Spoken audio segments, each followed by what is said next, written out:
Okay, we are streaming.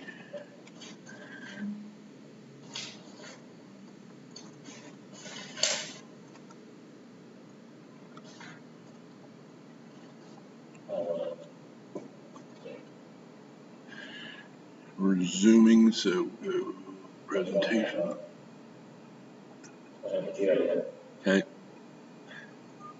Text out there. Waiting room. Who does it? I am. Yeah. I am. Yep. What is J? Oh, apparently they put in JA. Somebody got their fingers going too fast. Yeah. Okay, anytime you're ready. All right. Can you hear me, Ms. Henry? Yes, we can. All right. This is case number 210100. State of Ohio versus Brittany and Henry. Henry is appearing by Zoom from the jail. Her attorney, Lynn Kirk, is present by Zoom in his office. Mr. King appearing on behalf of the state by Zoom as well. So, Commissioner Officer Fulton is present. This is a pretrial. The defendant is charged with aggravated trafficking and methamphetamine aggravated possession and a torture investigation. And this is the first pretrial, not pretrial settlement, the first of July, and trial date is set for August 9th. I see that I know Mr. Armstrong was originally on this case and had to withdraw, and Mr. Kirk was appointed replacement. See, Mr. Kirk, you did get discovered that, it looks like, on the 15th of June. I did, Your Honor. All right. And so we're also bill particular provider. Mr. Armstrong requested that. I have not seen that from Mr. Armstrong yet. It is in file, so did you get Mr. Armstrong's file? It was filed on June 8th. I'm not sure where the discovery came from, but I did get it in my box, but I have not seen the bill of particulars, but I'll get with Mr. Armstrong. Yeah, or you can get it from the clerk. All right. It was filed on June 8th. All right. So defense discovery will be due by the final pre-trial. Do you anticipate any pre-trial motions, Mr. Kirk? Not at this time. Right. And was there a written plea offer provided that was discovered? There was, and I did relay that to my client. Okay. Are there any other matters then that need to be discussed at this point? Yes, sir. I would have asked the court to review the bond in this matter. I do not have documentation of what that is, but these appear to be my client's first felonies, and would ask the court to consider no more bond or a reduction in bond. All right. Mr. Okay, I did reduce the bond originally from 20,000 to 10,000 on June the 9th, so after a bail review period. So, Mr. Kane, do you have anything you'd like to say? Your Honor, given that the bond has already been reduced once from 20,000 to 10,000, it's the state's position that this bond is appropriate. Charge in this case is obviously very serious, carries mandatory prison time, so it's the state position that the $10,000 bond is appropriate. I think the bond, I'll leave the bond in place at this point. This is a mandatory sentence on a second degree crime. All right, anything further? No, Your Honor. All right, thank you.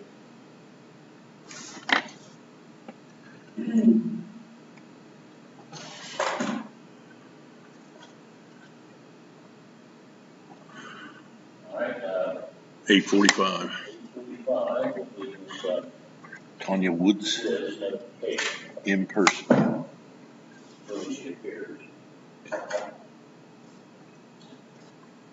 Is 8:44. You heard anything from her? Eric? No. That's a shame here.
Case number 20CR006, State of Ohio versus Tanya Michelle Woods.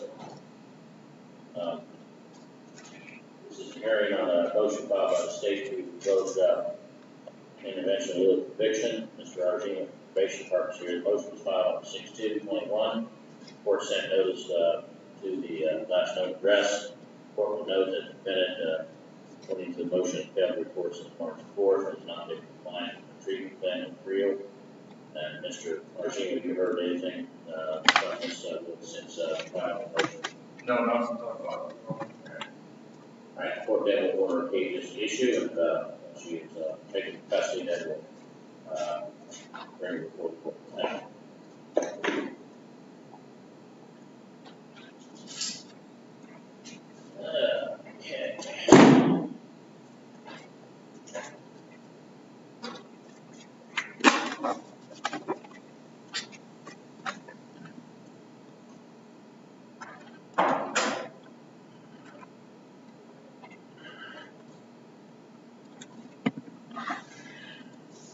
We have Joshua Nisley sentencing by Zoom, as well as this Ray. I want to do the hearing, Mr.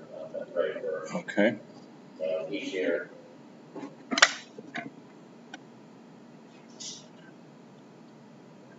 Go ahead and contact him.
Okay, Ms. Barber, you're muted there.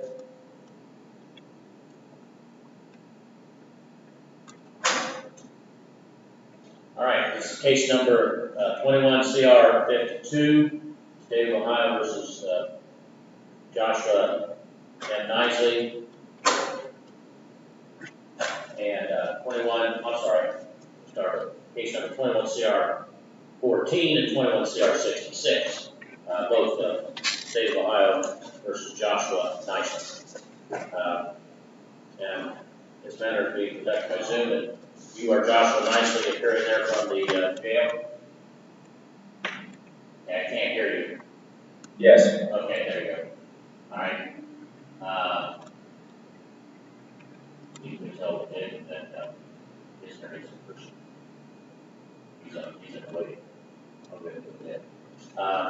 And his attorney is Sarah Barber. She is appearing by Zoom, as well as Mr. Prosecutor King on behalf of the state. We also have our representative of the Information Department on the call. And Ms. Barber, you and your client both agreed to conducting this matter by Zoom rather than in-person hearing. Yes, Your Honor. You all right with that, Mr. Nicely? Yes, Your Honor. All right, thank you.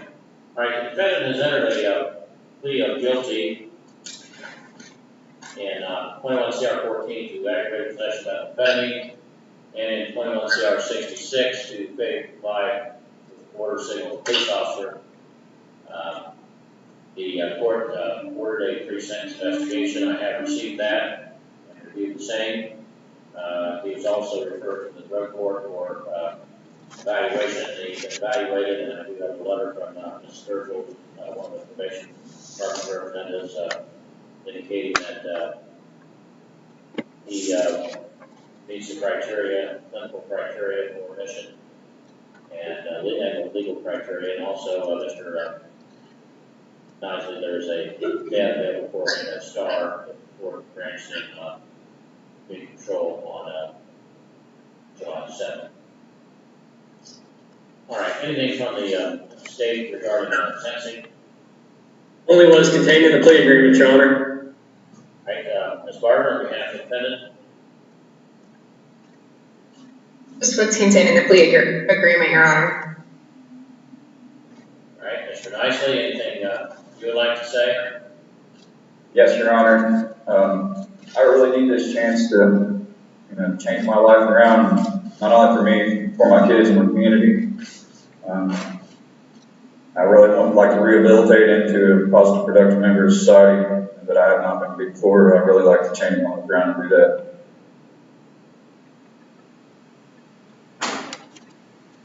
All right.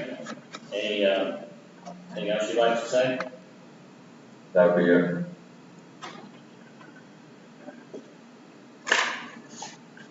Okay, well, Mr. Nicely, the thing about drug court is that the court does not order people into drug court. It accepts their applications. You have to apply, and you sign the program, acknowledgement of the program requirements and restrictions. You understand what this means if I push you into drug court, about how intensive it will be, and what should be expected to do? Yes, Your Honor. I mean, it's much more intensive and difficult than regular control. In that once you get through treatments, you'll be expected to be in probably in transitional housing. Once you get done with your STAR program, because STAR is not an actual treatment facility, it is CBCS offers some training and classes on that, but it's not the core program. And so once we get down to STAR, it's usually basically getting them where their brains are cleared and their bodies are, recovered from the long-term substance use disorder, and then you become more amenable to treatment, and you probably go into a treatment facility after that, such as a counseling center or youth reentry or something like that, and you'd be expected to be drug tested, be subject to be drug tested every day. You'll be tested certainly 3 or 4 times a week in the first phase. Minimum of 18 months, and probably for someone like me, probably be close to 2 years, depending on how you do, if you're admitted. And it depends on your intention. If your intention is simply to try to avoid going back to prison, you're probably not going to be successful. Because community control conditions are basically, we're trying to keep people out of prison and hopefully help them along the way, but it's not as intensive. The focus of drug court is to focus on getting sober, staying sober, and rebuilding your life. And if you do all those things, then it's much less likely that you're going to commit another offense and go to prison. But it has to be on sobriety, and you have to be sincere. And I'm going to tell you, the first thing is honesty. Is if you're just saying, and even if you're saying to yourself, well, I'm ready for this, again, if you're lying to yourself, you're just lying to everybody else. So this is something that you have to want to do. And it's just, are you certain this is what you want? Absolutely. Well, you are a high-risk offender, and you have quite a history, but not much in the way of treatment. And so based on that, the court is going to accept you, does accept you into the drug court docket, and I am going to, in each case, order that you be put on community control for a period of 3 years under these conditions. First, you'll be required to comply with all of the conditions of the program that you have signed and filed with the court in the files and incorporated as part of those conditions. You're to obey all laws, all jurisdictions, conduct yourself in a law-abiding manner at all times. Must report when and as directed. Be truthful in all statements you make to the probation department. You must keep them informed of your residence and place of employment at all times and may not change either without prior permission. You're not permitted to leave the state of Ohio at any time without prior permission. You may not enter upon the ground of any correctional facility or may communicate with or attempt to communicate with anyone who is an inmate in those facilities without prior permission. Because of your conviction for the drug offense, probably past convictions, you're not eligible to purchase, possess, use, or have under your control any firearm, ammunition, or dangerous ordnance. That's the condition of your community control in this case as well, and not permitted to have any other type of weapons either.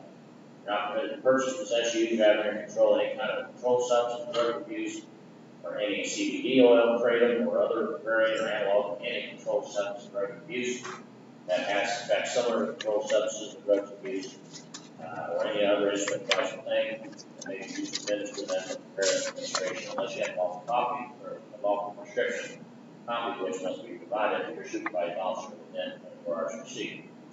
You're also not permitted to obtain a medical marijuana card. That seems to be a big thing now with people on probation as well. You can't get high illegally up to get a medical marijuana card and chill out. Well, that interferes with people's treatment. It's just another way of self-medicating. That's why you can't have alcohol, which I'm going to tell you about in just a minute. So that's so you can't do that, and you are required to submit drug testing when and as requested by the probation department or your treatment. And it may be you'll be tested both places.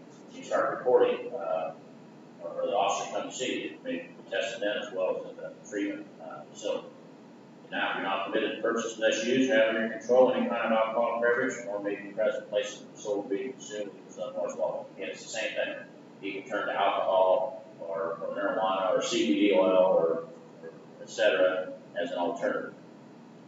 You're not to associate with anyone who is a co-defendant or any person that has criminal records, member of gang, or member of group, or any person that has past and future ability to commit a criminal offense to violate these conditions. Unless that's approved in writing by your supervising officer, that applies to any family members that might fall within that definition, unless you were living with them immediately before the commission of these offenses.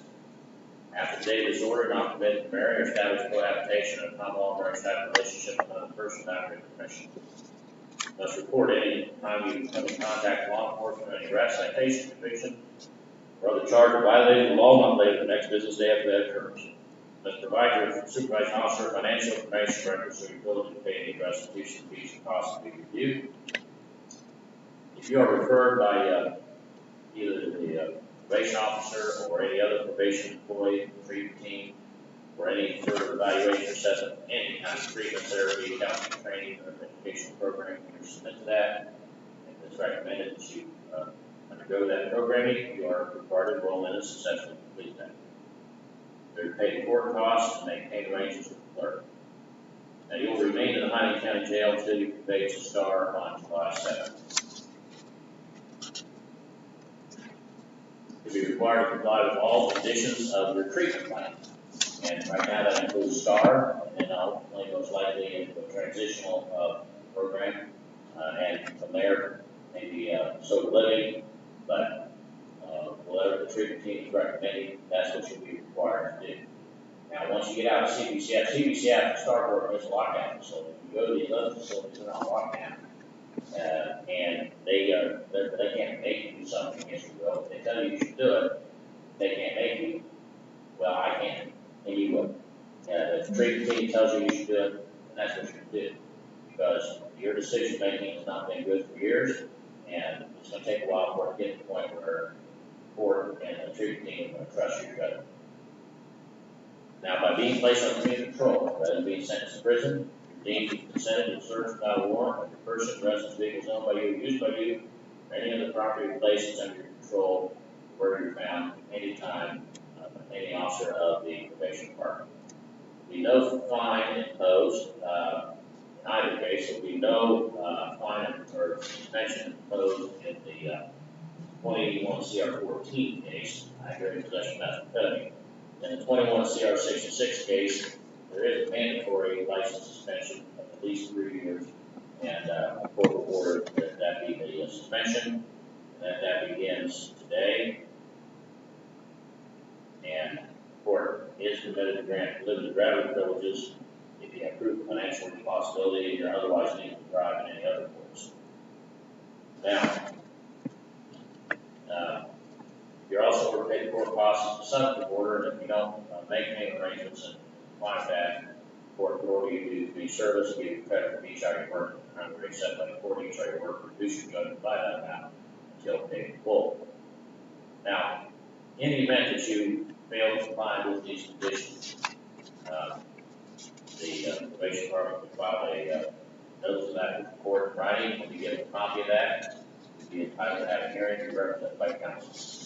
If the outcome of the hearing is that you have failed to comply, at that time, the court will revoke your control, terminate you from the drug court office, and sentence you to prison in page 21 CR 14 to a term of 12 months and fine you $2,500. And in 21 CR 66, fine you or prison you for a period of 36 months and fine you $10,000. If that happens, on completion of the prison term, 21 CR 66 is mandatory to be put on post-release control supervision for 3 full years. It's optional in the 14 case, but it's mandatory in the other, so it will happen. That means you'll be supervised by a parole officer on terms of parole 46, and if they determine that you fail to comply, then they can return you to prison, even though you serve the entire term set by the court for an additional period of up to 9 months for any one violation, up to the maximum half of your prison term for all violations. But if there's a felony, then an additional whatever sentence the judge in the case imposed upon you, the judge can also sentence you to an additional term of incarceration for committing those offenses while under post-release control. In this case, or in these cases, for an additional period of 1 year or time is left on that period of post-release control supervision, whichever is greater, that occurs, that must be served consecutively with the sentence in the case. All right, is there anything further from counsel? No, Your Honor. No, Your Honor. All right, Mr. Nicely, you'll be held in jail. They'll be picking you up then on the 7th to take you to Scotland. Thank you. Thank you. Thank you. All right, Mr. King, you and Mr. Wagner need to be here in court. We have Mr. Ray, he's here. Yes, sir. Thank you.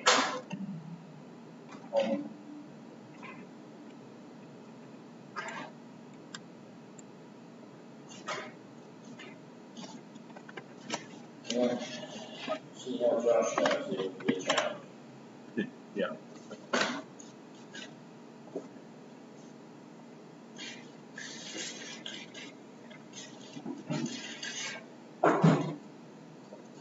Is Mr. Ray here? Yeah, he's sitting there with Scott. All right. He does. Out those ways. Right, Mr. Ray. I say the one I'm keeping my eye on scares me with Notre Dame as well. Is that Sonny Styles out of Pickerington? Yeah, His brother's already there. yeah. Lorenzo's his dad, but his brother's at Notre Dame. Yeah, he'll go there. I think he'll be, I don't think he'll get it. I think he'll be a good one.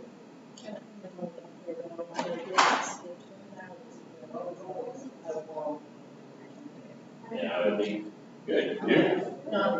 Yeah, all right. Email that and ask about it. Or you can write it.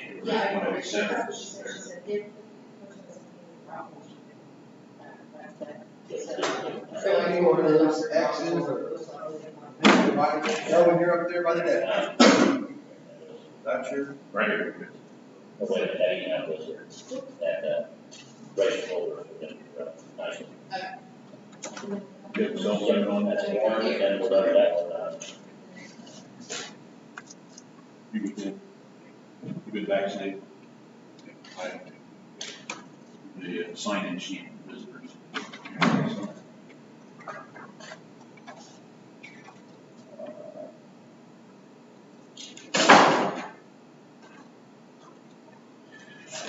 in case anybody comes down with it, the health department knows where to start. We're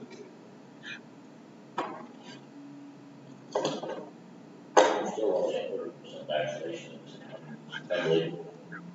Yeah, did you see how the 80s are pretty good, 70s, 60s, get down to the young ones, 4%. Yeah. Also, that happened to some of them that have died. Well, it's kids are thinking that on the other hand, regular COVID, they wasn't that bad, so that's what I advise. That's what these over here. Saw a kid dropped over dead in Princeton at soccer practice, and I wondered if he had it. Now they had a heart condition. Most of the time, those kids die in high school or college. They have a diagnosed heart issue. Well, that's what they were wanting to do several years ago, expand the required physical to include heart study, and they said, nobody will be able to afford to go see Florida, we can't. This thing's done cheap. You know, schools can't bring costs back up. They're free. All the hospitals.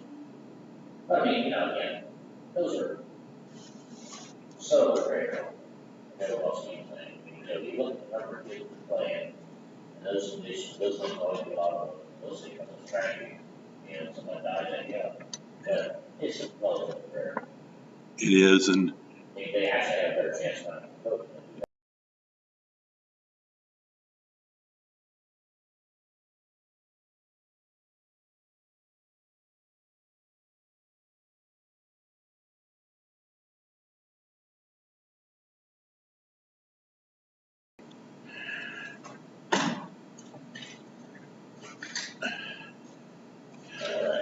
on the record for Ray. Note sheet. It is case number 21 CR 52, State of Ohio versus Melvin D. Gray, present for the state assistant prosecutor King, present for the defendant is Attorney Jacob Wagner. And are you Melvin D. Gray? Second, yes. The second? Okay, I see that's on the header of the jacket, but the indictment just has Melvin D. Gray. But it is the second? Yes, sir. All right, there's no objection to amending that, is there? No. So we're gonna have to add to the face of the indictment so that I put my initials in the date so it's clear on that. All right. The defendant is charged with a felonious assault, a second-degree felony. This is a hearing on the report from the Forensic Evaluation Center, which the defendant is referred for an evaluation regarding his mental status. The court did receive the report and reviewed that. Each of the attorneys received a copy of the report. State that. Fantastic. Does either party wish to present any evidence beyond that that's already contained in the report? Nothing. State. Nothing in defense, Your Honor. Okay. The report was from Dr. Angela Ledgerwood, psychologist. The date of the evaluation was the 26th of May. The report was dated the 21st of June. She has raised the opinion that at this time, Mr. Ray is not competent to stand trial due to his mental condition, and recommends that he be found not competent. And she does further reply that he could be restored if afforded a course of treatment within 1 year, which is the statutory period for second-degree felony. And she further states that it appears that he has established relationship with psychiatrist provides maintenance treatment. It does have transportation, stable housing, support a family member, and has reported medication compliance. And so it's her opinion that the least restrictive setting would be an outpatient restoration treatment through Twin Valley Behavioral Health Care, and if not, then residential treatment. Now, I was just talking with Mrs. Boyer during break, and had a discussion with Mr. Wagner about the time And she just got an email this morning, said it is still, about a 90-day wait for residential, restoration. But that, outpatient would be much quicker.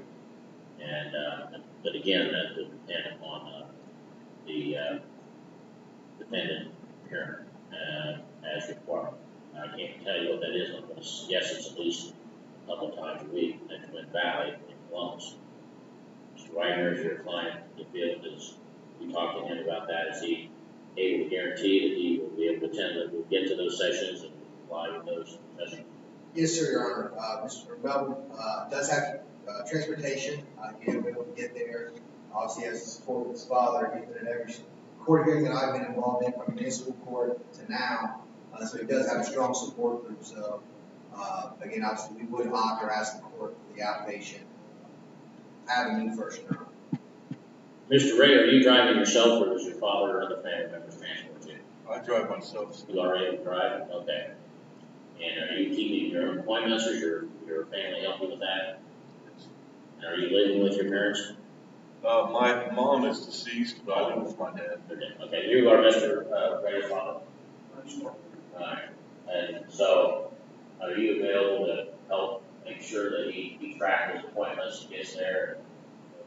I work, I have to take it off. Well, if he can drive himself, just making sure he does go and get back, because if he doesn't show up for the treatment, and it could be more than a couple times a week, I don't know. I mean, when somebody's in an institution, thankfully they work with them every day, but on their outpatient basis, I think it may be, they'll work a little longer with them, but it'll be, less than every day, more like, I'm guess 2 or 3 times a week. I mean, you have to drive up there. But you're capable of doing that. He said he's doing that himself now. I need a GPS or something if he has to go to Columbus. Okay. Yeah. I can also do that. Well, I understand that. It's not hard. That's one of the things about GPS and phones. And I use my map on my phone all the time, so you use the map anymore. So, all right. Well, here's what I'm going to do. Mr. Ray, the finding in the court is that you're not able to assist in your own defense at this point, or understand the nature of these proceedings, and the objective of the proceedings, that there is substantial likelihood that if you go through this additional treatment and maintain your existing treatment, your psychiatrist and counselors, that you can be restored. And so I'm not going to order you to be put into the residential program up there, because that's basically a lockdown facility, and you would be up there could be up to a year. Or until they determine that you have been restored to competence. This is the first time I've done it this way, but because of what's happened now, because of COVID and quarantines and the problems they had in institutions, they're way behind in getting people there. As I mentioned, it might be 90 days if I work with you with that facility. So I'm going to allow you to do this outpatient. They should be required to they'll contact you or your attorney to set up your first visit, and maybe your father or somebody can take you there at the first visit so you get familiar with it, and then after that they'll give you an appointment schedule. You'll be required to go to each of those sessions and to cooperate with them, and you're also required to stay compliant with your medical, take your meds, or you are on medicine. Yes. You're required to take your medicine as directed, and to comply with any other treatment that your family doctor or the family psychiatrist, the person that you're getting your medicines from and doing your counseling with, you need to continue to comply with that treatment. So you don't go up there in place of your current doctor. It's in addition, so you're going to do both. You still have to see your doctor to your regular appointments and medical assessments and any counseling that he provides or he or she provides, as well as any therapy sessions, groups, etc. And then in addition, you have to do this. It'll be a little bit inconvenient, but I can tell you it's a lot better to be in a lockup facility for maybe a year. And so, this is a way to avoid that. You have to stay compliant. If we're told that you're not compliant, then what will happen is there'll be a warrant issued for your arrest. You can take you to jail and then conveyed up there and for the duration of the term, until they either feel that you're competent to stand trial or that you can't be restored, at which time there would be other potential commitment proceedings that could result in a commitment to the facility, treatment facility. All right. Do you have any questions, Mr. Ray? How about you, Mr. Ray's father? Do you have any questions? Okay, well, again, I don't expect you to take off work every day, but you have to get treatment maybe the first time or two. And then, make sure he just remembers his appointments, gets there. Make sure you bring back proof, that you've been there for your dad and your attorney. In case they say, sometimes, there's a big bureaucracy and things can get lost. It's always best if you try to have some verification that you're there. Maybe a parking ticket or something that they don't give you. They'll probably give you something. They may give you materials to work on. How to do an application. I've not ever had this happen before in my career. It's always been inpatient, so we see the results at the end. We don't see it while the person is out going back and forth. All right, anything further, counsel? All right, so there won't be any further court proceedings until the court receives the report. This will be ongoing for a period of up to 1 year from today. If they do decide that you're restored, then come back and the case will be reactivated and decide you cannot be restored. As I said, then that time the court will have a hearing and make a determination what should happen for that, which could involve a future commitment, but that's remains to be seen and with certain things. All right, thank you, counsel. I have a question, I apologize. Sure. Procedurally, the court may have vacated that pretrial supervision. He's off that now. Okay, and then should he just report to the initial consultation? I mean, I want to get him on the right path. Does he? I'm glad you brought that up. Since the case is now inactive, the pretrial supervision and the bail is not applicable. Let me back up. It is applicable in that you do still have to comply with the order of the court, which is set of reporting probation. Being a pretrial supervision is that you comply with the treatment plan, restoration treatment plan, plus your regular plan. So that's kind of what your pretrial supervision is. So you're not going to have to report to probation, on a regular basis. So you report to Twin Valley and set up a schedule. Okay. Yeah. Well, I have the Forensic Evaluation Center, Dr. O'Donnell, and her name is Jane O'Donnell. She's a director. She's also a doctor or psychologist, and she has volunteered to coordinate placement because they work with them on a regular basis. We've been having a real problem with getting people in because they're so overwhelmed. There's not very many facilities in Central Ohio that offer this service. And so, and again, they're way below, they were under capacity for a year because of COVID. And just now trying to catch up. And so, have you had a vaccination? Yes, sir. Okay, I would say, because that's probably one requirement that they have for you to be in this program. If you didn't, I know there's a judge up in Franklin County, Texas, brief over requiring probationers to get it, but for this kind of thing, you don't have to have it. So you probably want to take a copy of your vaccination to show it because, that's one of the things that's happening. They're taking people up there, they quarantine them, and they have if they had it or they get the vaccination, and then they have to, still be quarantined. So, that'll make it a lot easier to get you in, I think. I think they'll take it for it. But yeah, thanks for bringing that up. Okay. So inactive, no pretrial supervision, apply with outpatient treatment at Twin Valley Behavioral Health Center and treating psychiatrist. And if you couldn't comply with any of those, then, like I said, I would have you picked up with jail.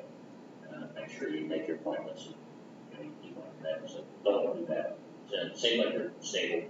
We'll see you stay that way. All right. Anything else? No, sir. All right. Thank you. Thank you, Your Honor.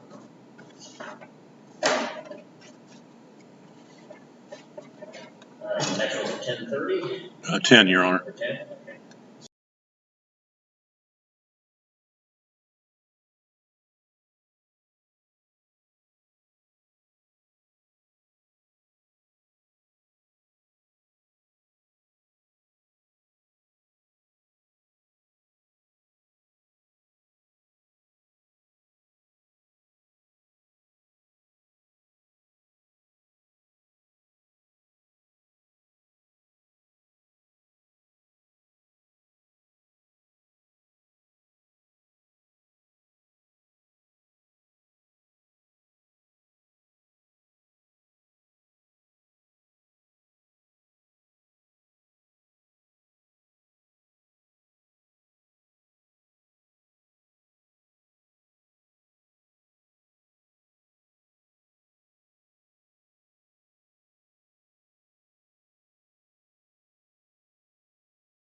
Okay, case number 21, CR 51, State of Sarah Bay Dixon. We're going to have the state's assistant prosecutor King. We're going to have the defense attorney Catherine Hacker. And are you Sarah Bay Dixon? Yes, sir. Ms. Dixon is charged with 2 counts: illegal conveyance of drugs and abuse under the grounds of a specified governmental facility, a 3rd-degree felony, and aggravated possession of methamphetamine, a 5th-degree felony. The defendant filed a motion for intervention with conviction. The court did order a report. The probation department and received that along with confirmation that Ms. Dixon is in treatment at Southern Valley Mental Health Center. And indicates she, in fact, received yesterday indicates that she has been in attendance at IOP, participating fully in the program. Now, as far as the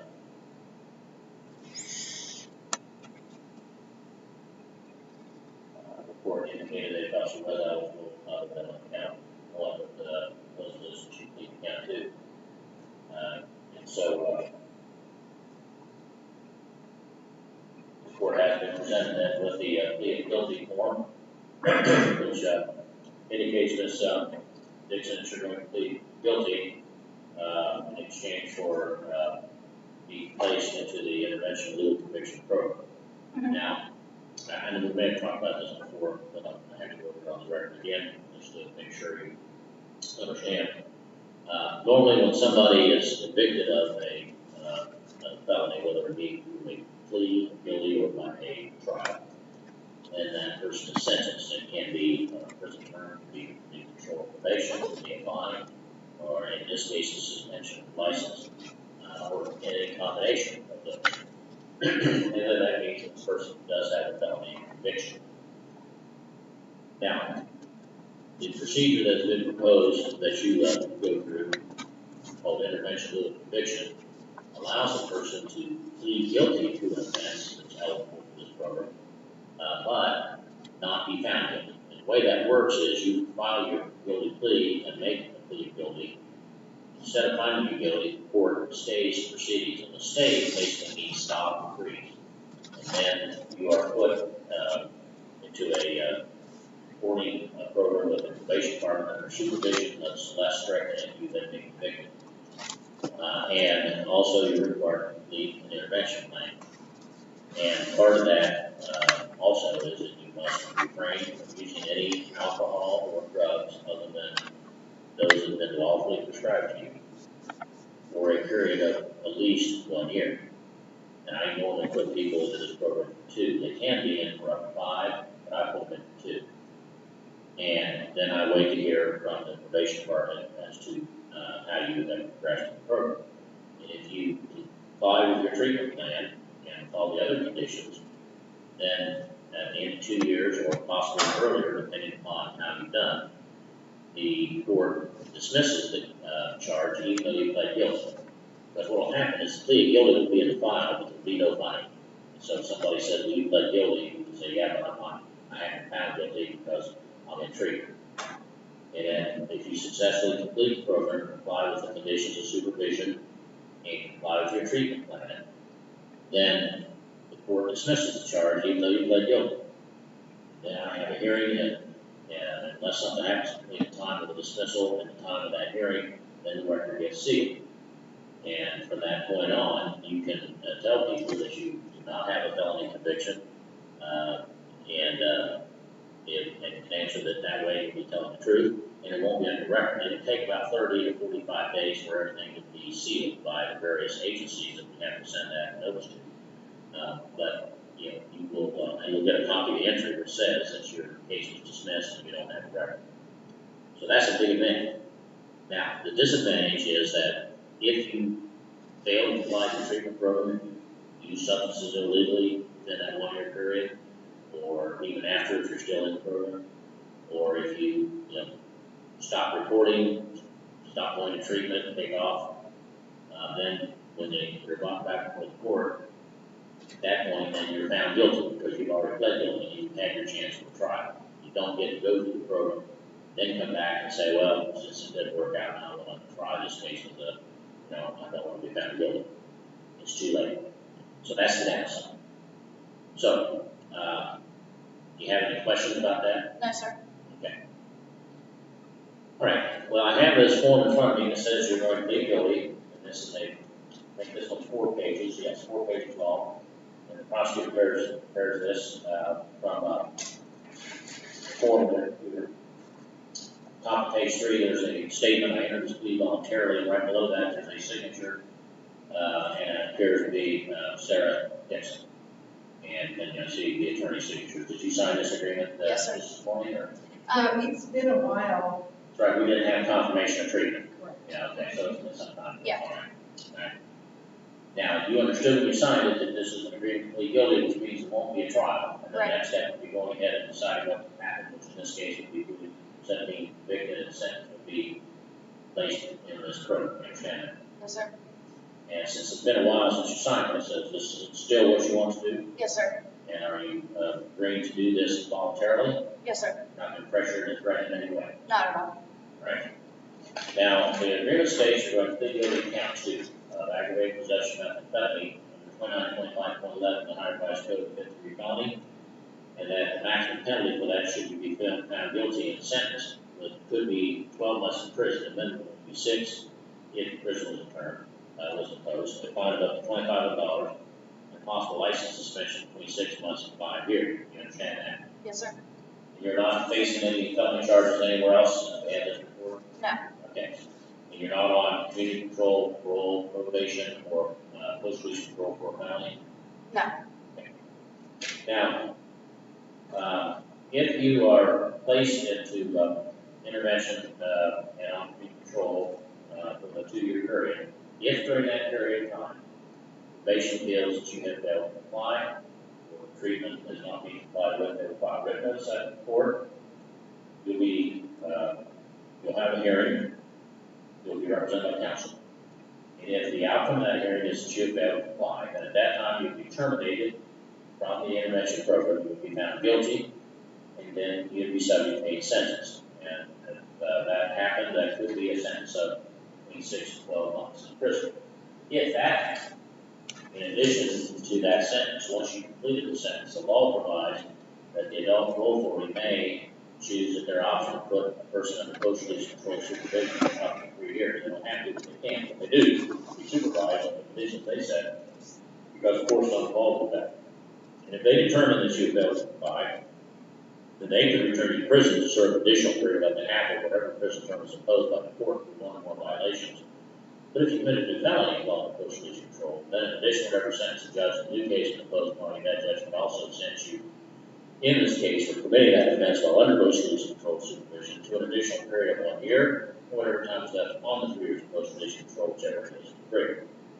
And if that happened, that would have to be served consecutively to the sentence in the case. You understand that? Yes, sir. Now, even if you fail to plead and are found guilty, the court does not have to sentence you to prison at that time. It would still be up to the court to determine whether you should be sent to prison or be put under community control supervision.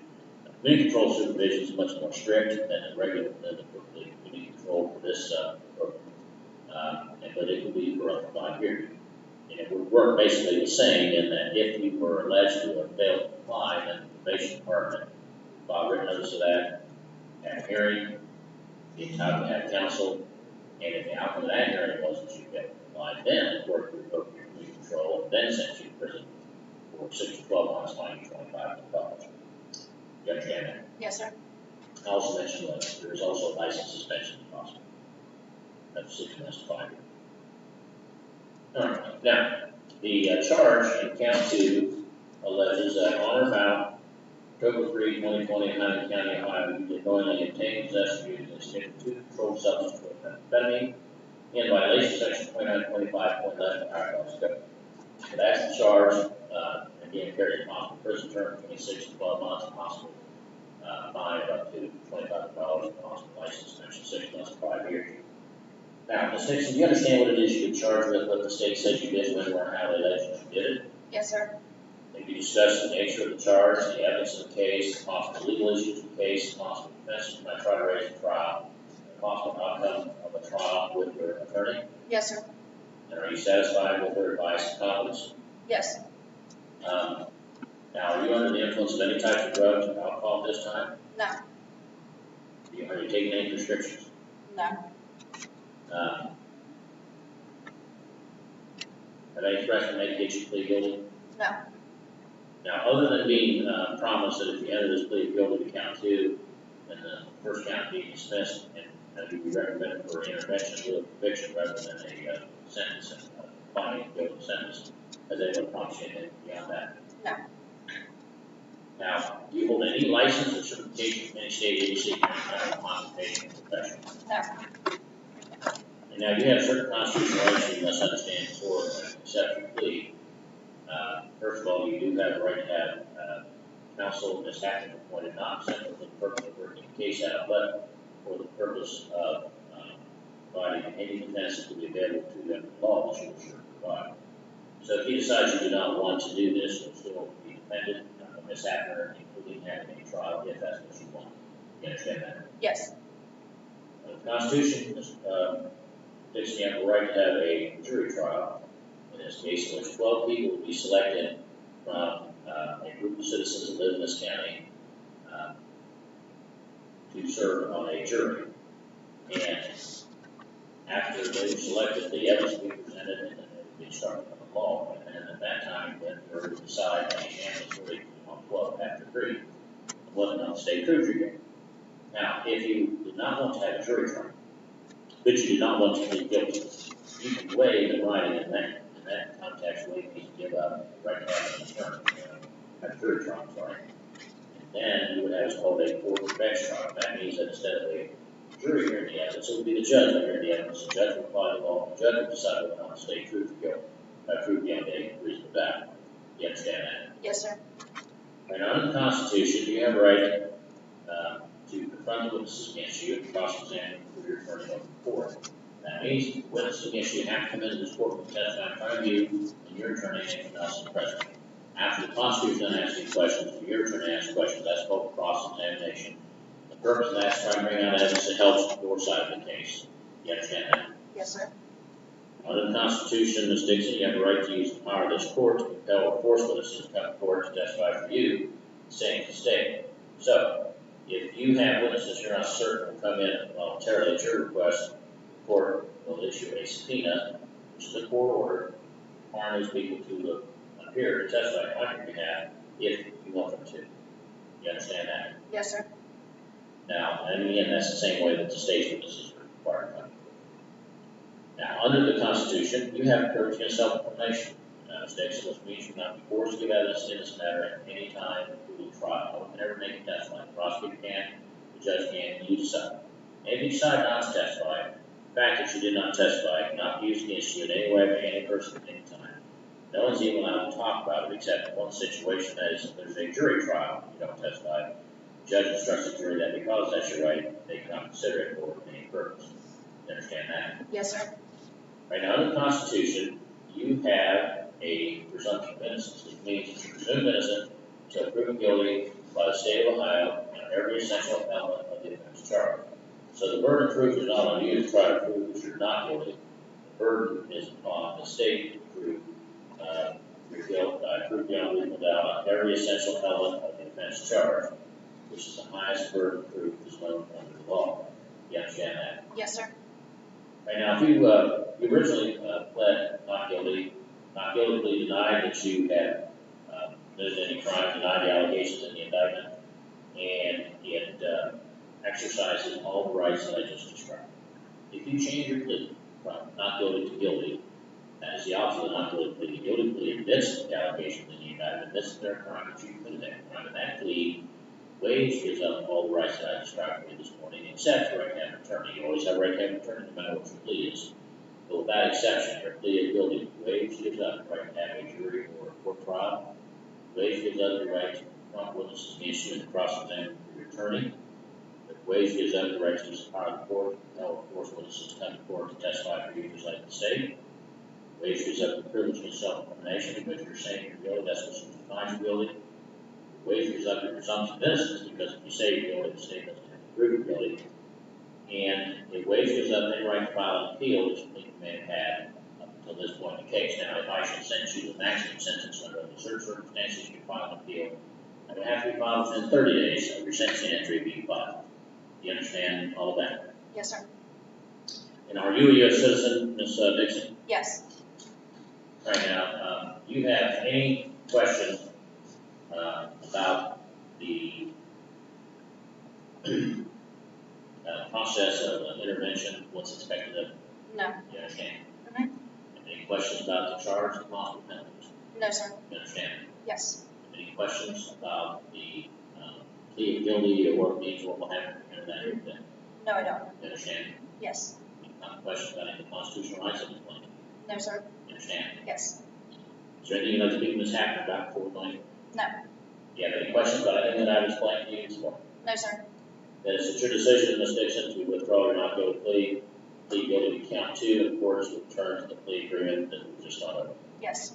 Okay, then as to the charge of count 2, which alleges that on or about October 3, 2020, Huntington County, Ohio, you did knowingly obtain, possess, or use Schedule 2 controlled substance with methamphetamine in violation of section 292511 of the Ohio Revised Code, the charge of aggravated possession of methamphetamine, 5th-degree felony, and possible prison term between 6 to 12 months and fine of $2,500 and possible license suspension 6 months to 5 years.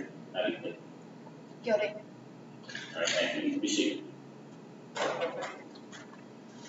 All right, the court finds that on this day of the court, the defendant was advised of all the constitutional rights made knowing, pleasant, voluntary, waiver of the same percent 11, lead 7 over 5. The court finds that the defendant's drug dependence and or mental health issues were factors that led to the criminal activity for which she had been charged, and the rehabilitation and treatment was substantially reduced likelihood of any future criminal activity. She is an appropriate certified treatment program so may valid mental health. She is otherwise eligible for control sanctions. She is not a repeated dangerous offender and is otherwise eligible provided under 2951.041 Revised Code for this program. And as indicated by the stipulated questions filed prior to the filing of the motion, or perhaps contemporaneous other grounds. Therefore, the court accepts the plea, but make no finding at this time. Instead, proceedings are hereby stayed. Defendant shall be placed under the Community Control Supervision and Probation Department for a period of 2 years under the program conditions that have been previously approved. Filed record of the court as incorporated as part of this order. The defendant is required to successfully complete an intervention plan through Southern Valley Mental Health, including the requirement that she must abstain from using drugs and or alcohol for a period of 1 year. She must comply with all the other conditions of the probation department said that have been previously approved by the court, and must pay the court costs of the proceeding as well as any fees may be charged by the program that she undergoes. Now, if she's successfully completes this plan and pays all conditions of the community control imposed by the court, at that time, the court, upon receipt of that, will dismiss the proceedings against the defendant and set the matter for sealing her hearing. Now, in the event that she failed to complete these treatment or quantitative terms of supervision, then you will receive a written notice of probation, and that will be filed with the court. There will be a hearing scheduled to be represented by an attorney. If the court applies at that time, then you fail to apply at that time, the court would revoke you from this program, find you guilty, and impose a prison term of 12 months, fine you $25, and suspend your license for 6 months to 5 years.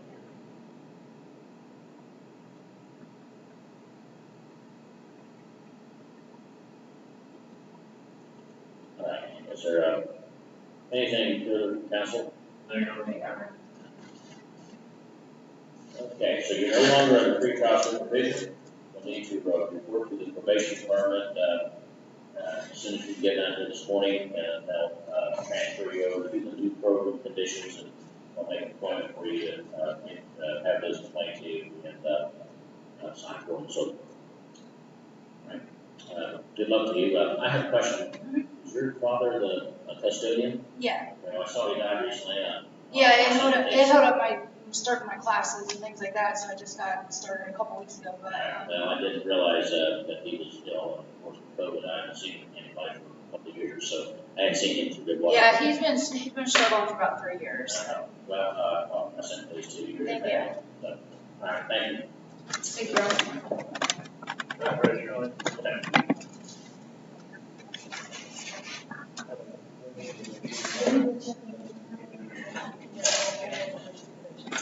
Okay, yeah. Okay,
have A hearing notes? Oh, attorney. Financial disclosure.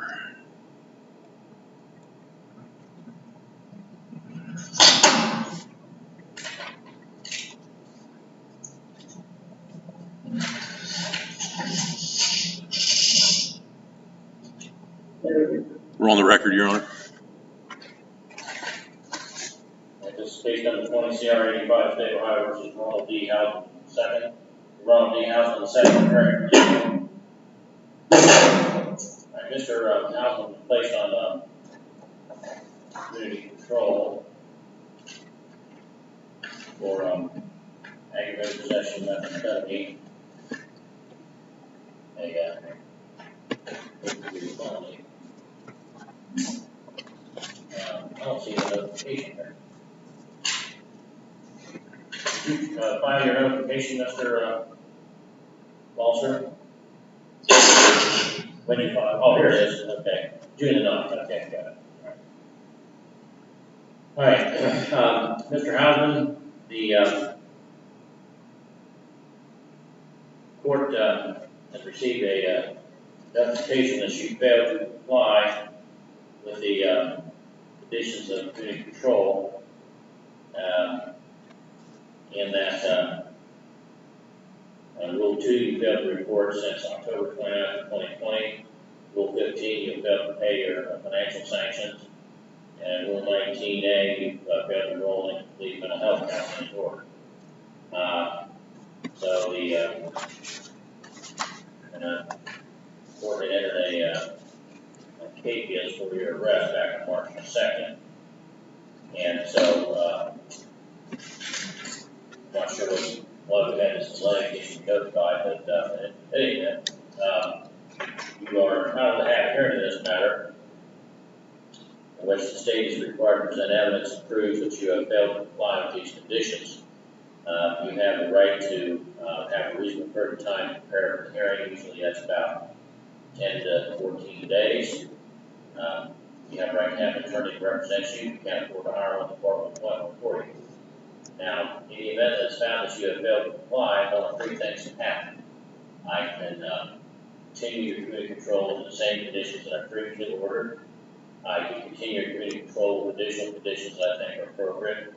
Or the third, most serious, is that I could revoke your community control, send you to prison for 6 to 12 months and fine you $2,500. You understand that? Okay. And I don't have a financial disclosure form here. Are you requesting court-appointed counsel for you? All right. Are you employed? All right. Well, you'll need to fill out a form, and I don't have that, but I'm going to assume that. Pardon me?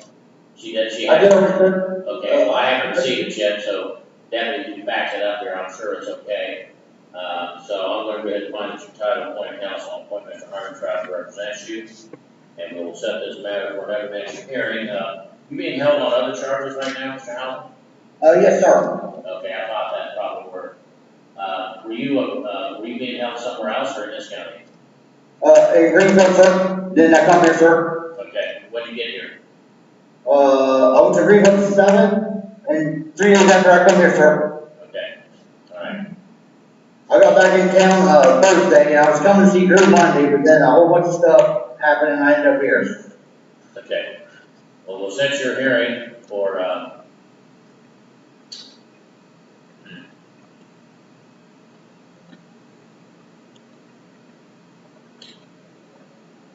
July 13th at 2:30 p.m. And I'll appoint Mr. Armstrong to represent you, and you'll be held without bond. All right. We'll notify Mr. Armstrong, and we'll be in touch with you. All right. You have any questions? No, sir. All right. Thank you. Thank you, sir.